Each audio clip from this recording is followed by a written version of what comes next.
ஓசூரில் பிஜேபி சார்பில் தேசிய கொடிகளை கைகளில் ஏந்தி பேரணி ஊர்வலம் இன்று நாடு முழுவதும்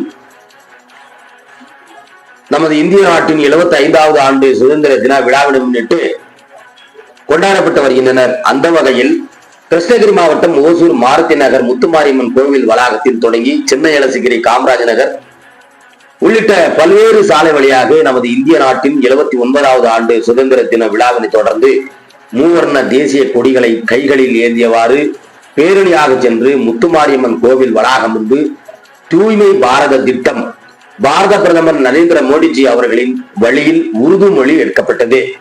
இந்த நிகழ்ச்சியில் கிருஷ்ணகிரி மேற்கு மாவட்டம் வடக்கு மண்டல தலைவர் லோகேஷ் தலைமை வகித்தார். மற்றும் இந்த நிகழ்ச்சியில் மாவட்ட பொதுச் செயலாளர் வரதராஜ், மாவட்ட பொருளாளர் தங்கராஜ், மாவட்ட துணைத் தலைவர் கஸ்தூரி, சேலம் மண்டலம் கோட்டை ஒருங்கிணைப்பாளர் கிரேன் ரெட்டி மற்றும் மாநில மாவட்ட மண்டல நிர்வாகிகள் உட்பட பலர் கலந்து கொண்டனர்.